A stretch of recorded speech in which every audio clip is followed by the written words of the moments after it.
Olá, meu amigo, minha amiga, sejam muito bem-vindos a mais um módulo do nosso curso de Direito Previdenciário. Neste módulo, muito importante, vamos detalhar, aprofundar e detalhar o assunto recurso das decisões administrativas. Porém, neste módulo serão os recursos das decisões administrativas focadas em custeio, tá certo? Na parte do processo administrativo fiscal.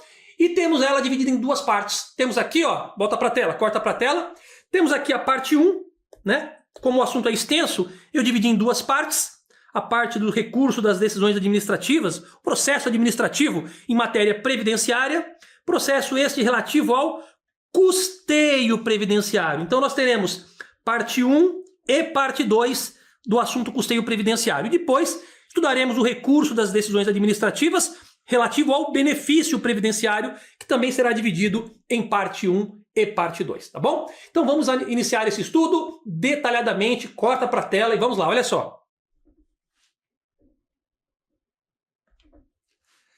Bom, comecemos pela fonte normativa, tá? A principal dela, a principal fonte normativa que nos traz aí as diretrizes, o caminho a se percorrer no processo administrativo relativo ao custeio previdenciário, relativo à parte de financiamento, aquele adotado pela Receita Federal e não pelo INSS. Vamos lá. O processo administrativo fiscal relativo às contribuições previdenciárias regula-se pelas normas do Decreto 70.235 de 72, 70.235 de 72, né, claro, que com suas atualizações posteriores. E quem determinou que este processo administrativo fiscal relativo a contribuições previdenciárias seria regulada pelo Decreto 70.235 de 72 é o artigo 25 da Lei 11.457 de 2007, tá certo? Tratou ali da fusão dos fiscos, né? Quando houve a fusão da Receita Federal com a Receita Previdenciária. Aí tivemos aqui, nessa Lei 11.457 de 2007, em seu artigo 25, né, a informação de que o processo administrativo referente à parte de processo administrativo fiscal das contribuições previdenciárias, ela será regulada pelo Decreto 70.235 de 72. Isso na parte de custeio. Na parte de benefícios, nós encontramos aí as informações relevantes dentro do próprio regulamento da Previdência Social, que foi recentemente atualizado, e eu trarei as informações todas atualizadas para vocês, tá bom? Vamos começar então, bora para a tela. Muito bem, vamos falar sobre competência. Competência, né? Lembrando que estamos falando do custeio previdenciário, o processo administrativo de custeio e não de benefício. Pois bem, o julgamento do processo de exigência de tributos e contribuições administradas pela Secretaria da Receita Federal do Brasil, né, que é a Receita Federal do Brasil, que faz os autos de infrações, os lançamentos, né, de contribuições previdenciárias. Então veja, por que Receita Federal? Porque a Receita Federal ela que é competente para a parte de fiscalização, arrecadação, cobrança, né, por meio de um auto de infração, de uma notificação de lançamento, sobre as contribuições previdenciárias. Perfeito. E quem vai julgar esses processos relacionados a esses autos de infração, né, a essas notificações de lançamento? Quem que vai julgar, né, dentro do processo administrativo previdenciário, né, fiscal? Vamos ver. Olha só, temos aqui duas instâncias. Em primeira instância, ou seja, o primeiro julgamento que será feito, né, após um processo de exigência de um tributo ou de uma contribuição administrada pela Receita Federal, dentre as quais se incluem a contribuição previdenciária, que é a que nos interessa, tá certo? Em primeira instância, são as famosas delegacias da Receita Federal de julgamento. Da Receita Federal, tá? São delegacias da Receita Federal, mas são de julgamento, são especializadas, né, conhecidas como DRJ. Quando vocês ouvirem a palavra aí, lerem ou ouvirem DRJ, significa Delegacia da Receita Federal do Brasil de Julgamento, que é um órgão de deliberação interna, tá? É um órgão interno dentro da Receita Federal, é um órgão, né, dentro da Receita Federal, é uma unidade ali da Receita Federal do Brasil, tá certo? É deliberação interna e natureza colegiada da Receita Federal do Brasil. O que significa natureza colegiada? Vamos lá. Bom, Do mesmo jeito que a Receita Federal tem as suas delegacias da Receita Federal, né? Temos as coordenações em Brasília, temos as superintendências, que podem ser, né, no caso da 8ª Região Fiscal, Estado de São Paulo, né? Mas temos superintendências também que pega mais de um estado, mas são por regiões, né? E dentro das superintendências temos as delegacias da Receita Federal, que são as que fazem ali o trabalho de arrecadação, fiscalização, cobrança, tudo certinho. No entanto, o julgamento, né, em primeira instância, ocorre numa delegacia, mas não é uma simples delegacia da Receita Federal. É uma delegacia da Receita Federal do Brasil de julgamento, tá certo? Temos várias delegacias aí de julgamento nas regiões fiscais. E o que nós temos então? Ela é responsável por esse julgamento referente aí aos processos de tributos e contribuições previdenciárias, tá? Ou contribuições administradas pela Receita Federal, dentre as quais está a previdenciária. Temos então essa DRJ, Delegacia da Receita Federal do Brasil de Julgamento, como responsável pelo julgamento em primeira instância. Ele vai ser o primeiro a fazer o julgamento, tá? Das impugnações sobre um auto de infração, por exemplo, sobre uma notificação de lançamento. Ele é um órgão interno, tá aqui, ó, né? Ele é um órgão de deliberação interna. Ele é interno, ele pertence à Receita Federal, é um órgão da Receita Federal que faz esse julgamento em primeira instância, né? Aí vão pensar, então ele é parcial, né? Porque ele faz, a própria Receita Federal autua e a própria Receita Federal julga. Mas na verdade não, na verdade, de fato, a DRJ, ela tem que ser e é imparcial. Porque não há vantagem alguma proceder com um lançamento que não é, né, que não deveria, né, que é nulo ou que é improcedente, porque quando isso cair lá no judiciário e a Receita perder, a União vai ter que pagar sucumbência, vai ter que pagar toda a custa processual por ter levado adiante algo que não deveria, que é, né, ou é nulo ou improcedente. Por isso que este primeiro filtro é feito, né, de legalidade e de formalidade, né, e também de mérito dentro da própria Receita, num órgão chamado DRJ, em primeira instância. Ele é um órgão interno e ele é um órgão de natureza colegiada, o que significa que na DRJ os processos não são julgados por um auditor, né? Eles são julgados por grupos de auditores, tá certo? São votos ali que são de forma colegiada e não singular, ou seja, não é uma pessoa, mas um grupo de auditores é que vai julgar, né? E aí a maioria é que vai considerar aí procedente ou improcedente, né? Nulo ou não, enfim, estes processos, esses autos de infração, notificações de lançamento, ou seja, estes processos administrativo-tributários da Receita Federal. Beleza? Então, em resumo, quem faz esse julgamento em primeira instância? As delegacias da Receita Federal do Brasil de julgamento. Tranquilo? E em segunda instância? Vamos lá. Em segunda instância. Em segunda instância é o CARF. CARF, tá certo? Conselho Administrativo de Recursos Fiscais. CARF. Tá aqui, ó. Ele também é um órgão colegiado, tá certo?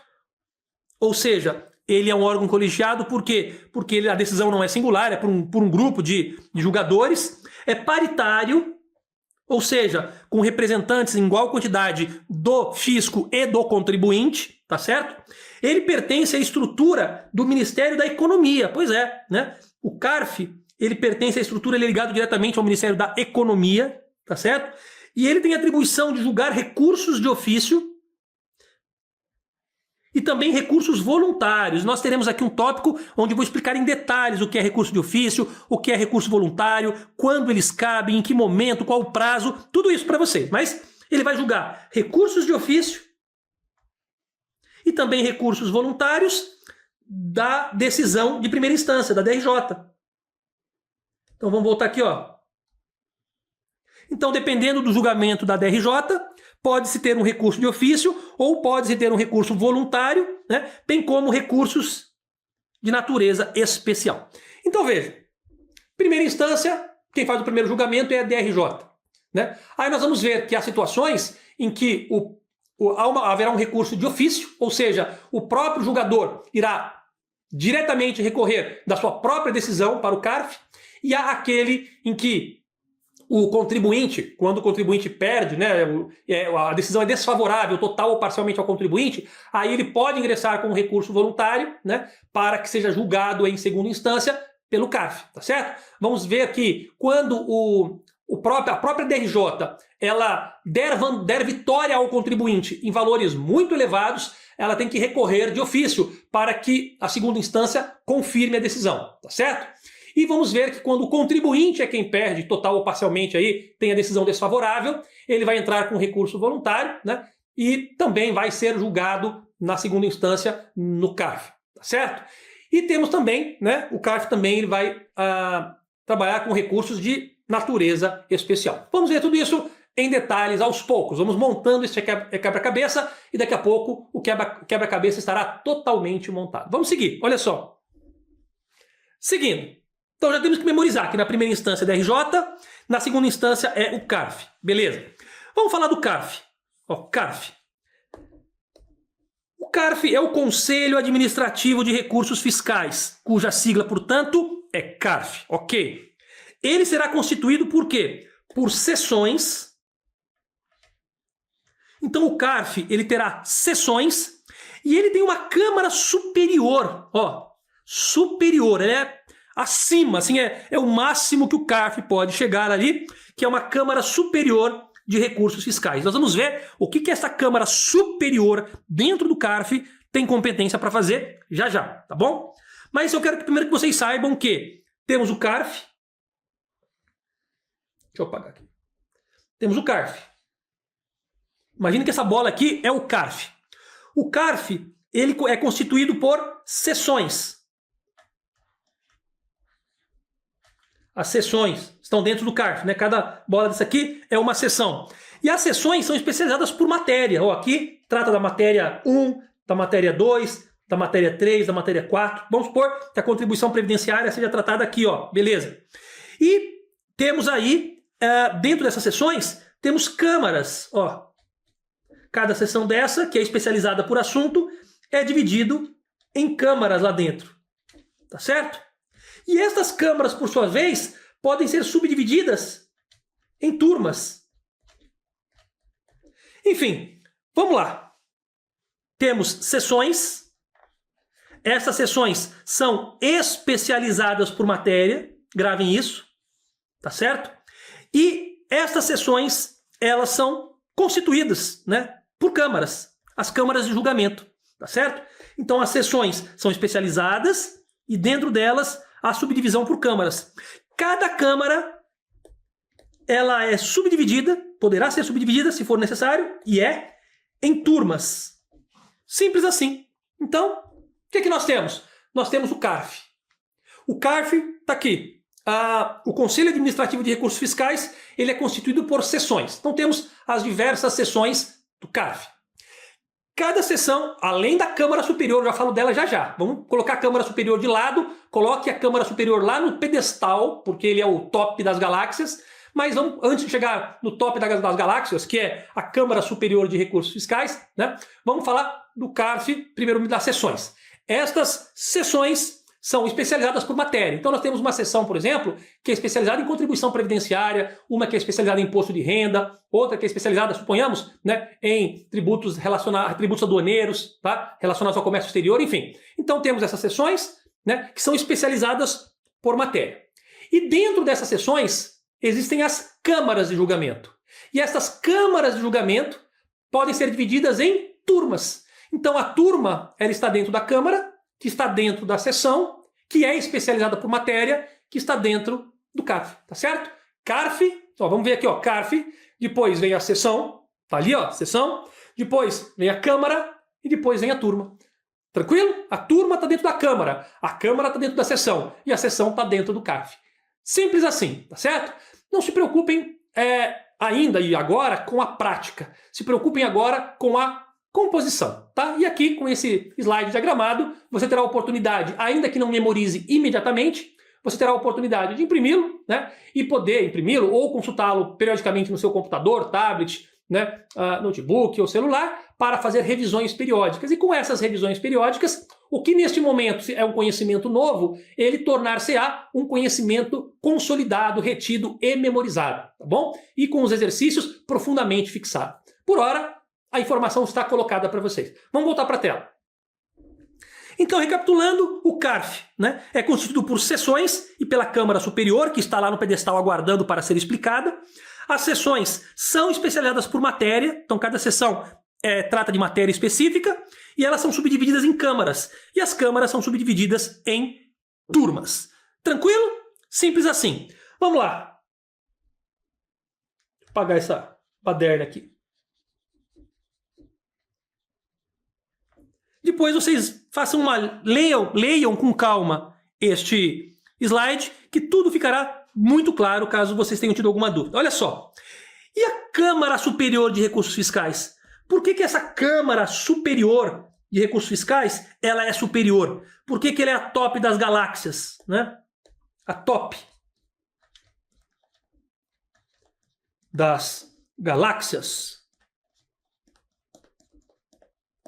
Ora, por quê? Porque ela é a superior de todas, né? A Câmara Superior de Recursos Fiscais, ela será constituída por turmas, tá certo? Então, a Câmara, e daqui a pouco nós vamos aprender por que ela é top das galáxias, viu, pessoal? Eu nem vou colocar aqui ainda, ó, para não ficar, né, deixando vocês muito curiosos. Daqui a pouquinho a gente fala dela.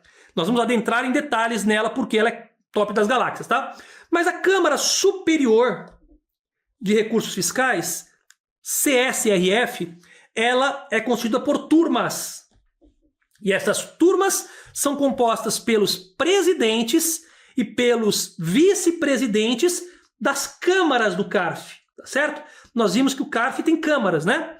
E os presidentes e vice-presidentes só os presidentes e vice-presidentes vão compor a Câmara Superior de Recursos Fiscais, tá certo? Nenhum outro membro do CARF irá compor a Câmara Superior que não sejam, ela vai ser composta por dois grupos de servidores ali, de funcionários, presidente e vice-presidente. Presidente e vice-presidente do quê? Das câmaras.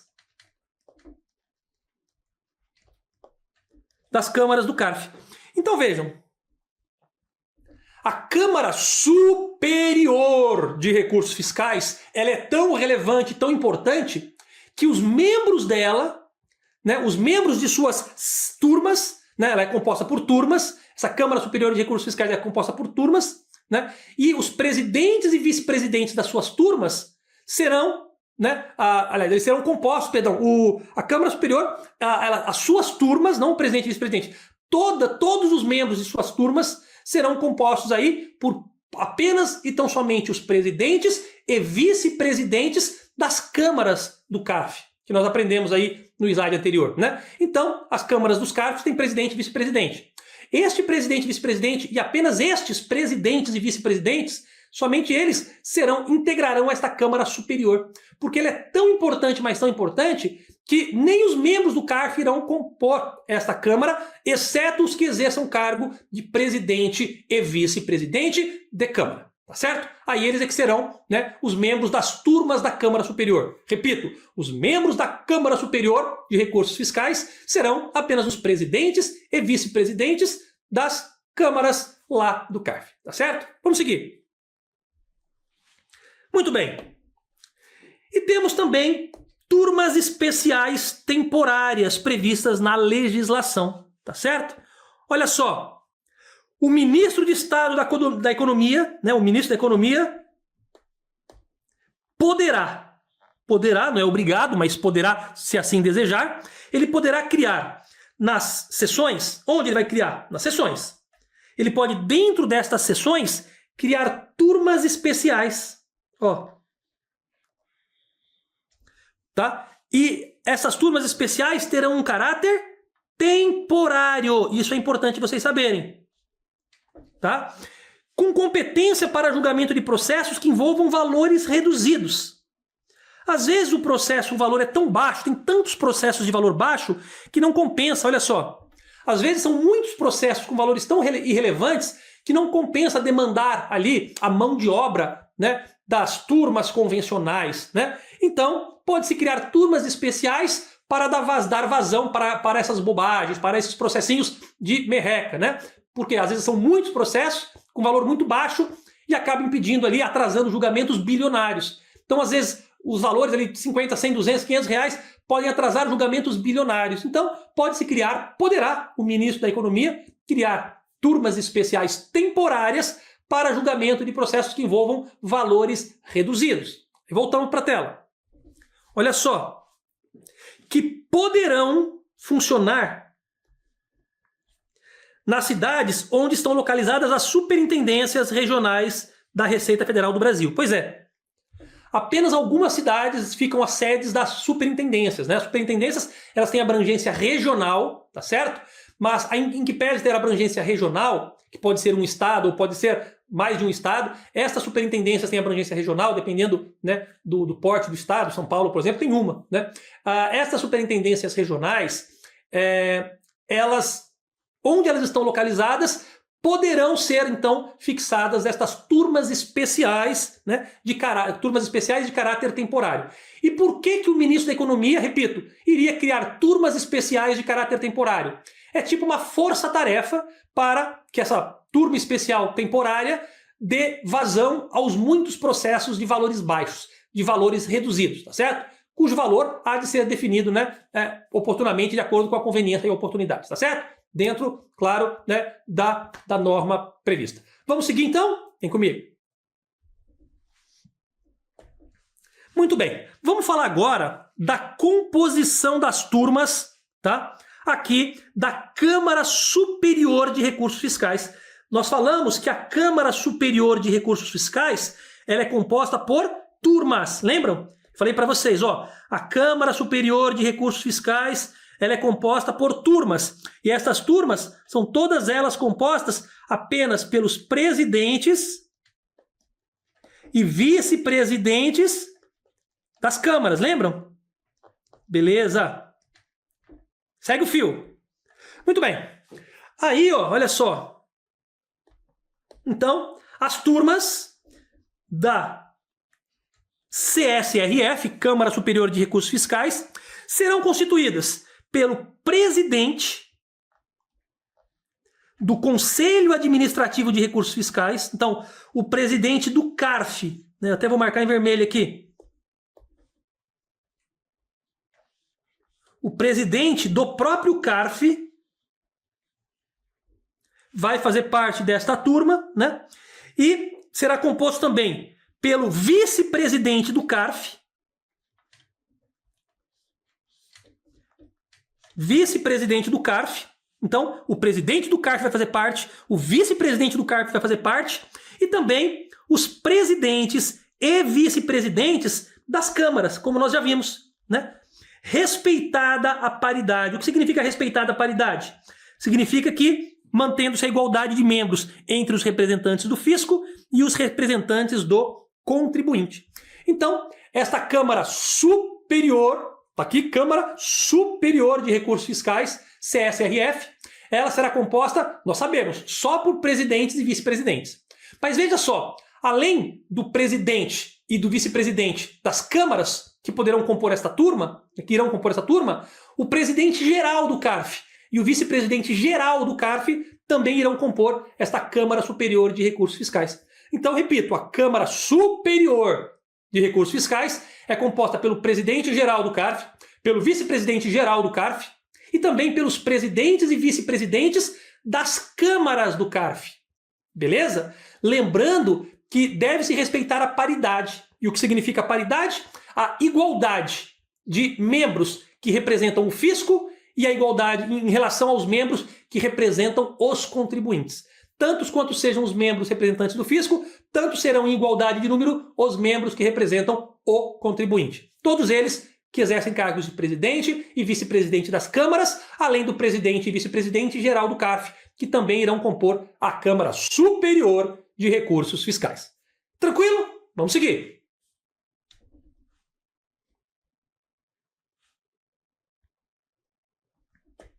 Olha só, a presidência das turmas, das turmas da Câmara Superior de Recursos Fiscais, ou seja, a presidência geral da Câmara Superior de Recursos Fiscais, né? Sempre vou marcar que é superior para que vocês saibam que é aquela lá do topo. Ela vai ser exercida pelo presidente geral do CARF. O presidente, não o simples presidente de Câmara, mas pelo presidente dos presidentes, ou seja, o presidente geral do CARF. E a vice-presidência? Ora, a vice-presidência será exercida por um conselheiro que representa os contribuintes. Conselheiros são ali os nomes dos julgadores ali do CARF, tá certo? E ele é um conselheiro que representa o contribuinte. Então, olha só, o presidente geral do CARF será o presidente geral da Câmara Superior, né, de Recursos Fiscais. Então, o presidente geral do CARF será o presidente que vai ocupar o cargo de presidência na Câmara Superior de Recursos Fiscais. Beleza? E ele representa o fisco.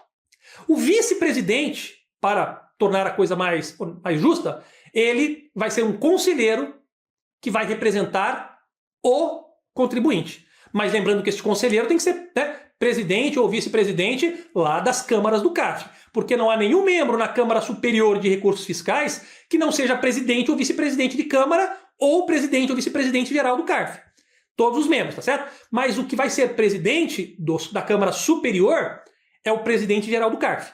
Mas quem vai ser o vice-presidente, né, vai ser um conselheiro que represente necessariamente os contribuintes. Não pode ter o presidente representando o fisco e o vice-presidente representando o fisco. Não. Para manter a paridade e a equidade e a justiça, nós vamos ter presidente representando o fisco, né, o presidente da Câmara Superior é o mesmo presidente geral do CARF, e o vice-presidente vai ser, né, um conselheiro este que representa não o fisco, mas os contribuintes. É um representante dos contribuintes. Fechou?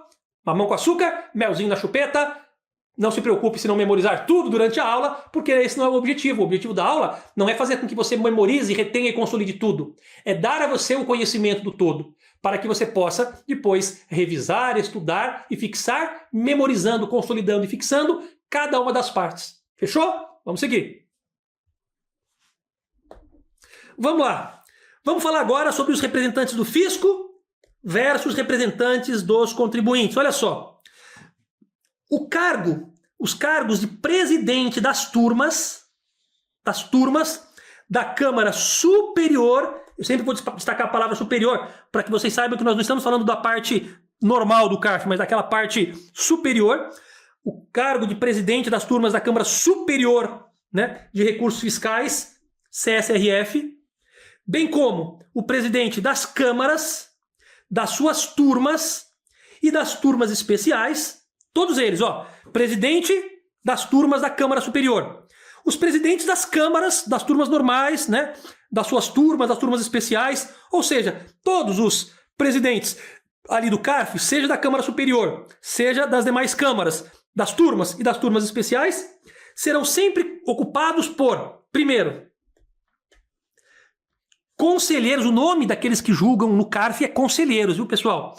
Então vão ter conselheiros representando a Fazenda Nacional, conselheiros representando o fisco, os interesses da Receita Federal, e os cargos de vice-presidente. Então, ó, vou marcar aqui, ó, o presidente, né? Os presidentes serão conselheiros que representam o fisco. E os vice-presidentes serão sempre representantes dos contribuintes. Então vamos lá. A Câmara Superior tem turmas, e essas turmas, cada uma delas possui presidente e vice-presidente. Todos os presidentes serão representantes do fisco e todos os vice-presidentes representantes dos contribuintes, né? As demais seções, né, que têm suas câmaras, as suas turmas, que vimos aqui, ó, as câmaras, as turmas e até as turmas especiais, todas elas terão presidentes e vice-presidentes. Todos os presidentes serão representantes do fisco, da Fazenda Pública. E todos os vice-presidentes serão representantes dos conselheiros, né, dos contribuintes, perdão, dos contribuintes. Todos esses conselheiros, os conselheiros que representam o fisco, né, e os que representam os contribuintes, estarão lá dentro do CARF, sendo que todas as presidências e todas as vice-presidências serão assim compostas. As presidências por conselheiros que representam a Fazenda Pública, o fisco, né? E as vice-presidências sempre por conselheiros que representem o contribuinte. Então, se você conhecer na rua um presidente de câmara, de turma, né, do CARF ou da Câmara Superior, ele é representante do fisco. Se você conhecer algum que é vice-presidente, você sabe que ele é representante do contribuinte. Beleza? Vamos seguir. Muito bem. E como é que se dará esta designação dos conselheiros, né? Olha só. Designação dos conselheiros. Muito bem. Os conselheiros serão designados pelo ministro de Estado da Economia para o mandato respectivo, tá? Então, quem faz a designação dos conselheiros? Os conselheiros são designados pelo ministro de Estado da Economia para o seu mandato, né?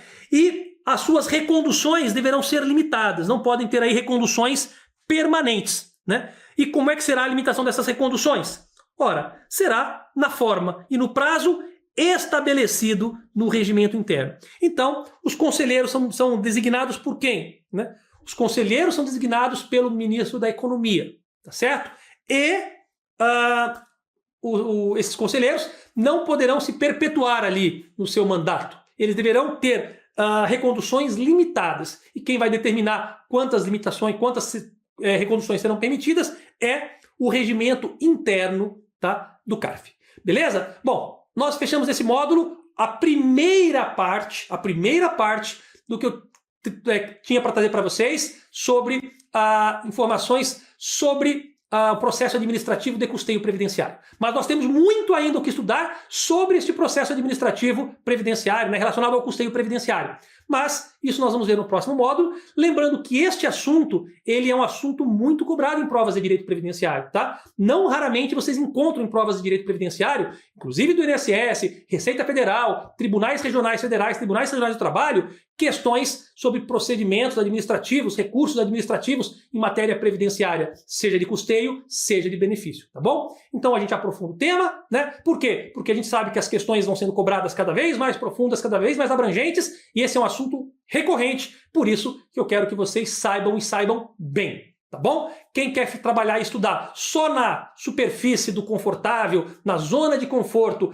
né, e naquilo que é agradável aos estudos, de forma simplista e facilitada, né, aí, pessoal, quem quer o fácil não alcança o tão difícil cargo. Quem estuda na dificuldade do aprofundamento, do conhecimento abrangente e profundo, é que vai conseguir conquistar um cargo no INSS, na Receita Federal, nos tribunais, né, no Ministério do Trabalho e assim sucessivamente.